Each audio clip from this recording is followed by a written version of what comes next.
CBI director పదవిని కోల్పోయిన అలోక్ వర్మ రాజీనామా చేశారు. ఫైర్ సర్వీసెస్ డీజీ పదవిని చేపట్టేందుకు నిరాకరిస్తూ ఆయన రాజీనామా చేశారు.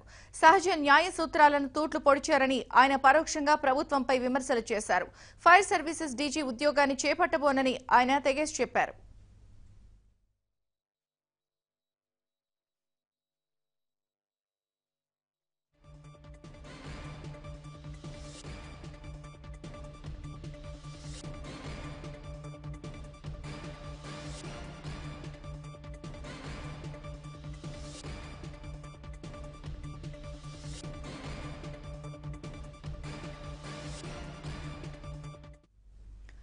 అలోక్ వర్మకు మళ్లీ సిబిఐ డైరెక్టర్ పదవిని కట్టబెట్టాలని సుప్రీంకోర్టు ఆదేశించడంతో ఆయన సిబిఐ కార్యాలయంలో బుధవారం బాధ్యతలు చేపట్టారు. అయితే ప్రధానమంత్రి, సుప్రీంకోర్టు న్యాయమూర్తి, ప్రతిపక్ష నేతతో కూడిన కమిటీ గురువారం సమావేశమై అలోక్ వర్మ వ్యవహారాన్ని చర్చించింది.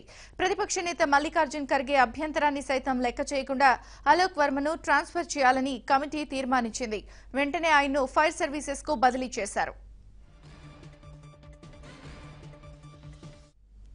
ఇంతవరకు తాత్కాలిక డైరెక్టర్ గా పనిచేసిన నాగేశ్వరరావుకి మళ్లీ ఆ బాధ్యతలు అప్పగించారు.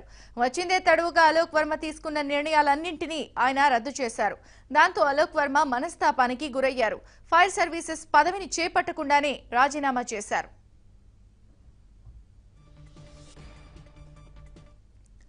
అలోక్ వర్మ పదవీ కాలం ఈ నెల 31 వరకే ఉంది. అయినా కూడా మోదీ సర్కార్ అంతవరకు వేచి చూడలేదు. ఆయన మరో పోస్టుకు బదిలీ చేసింది. అయితే ఈ నిర్ణయంతో మనస్తాపం చెందిన అలోక్ వర్మ రాజీనామా చేశారు.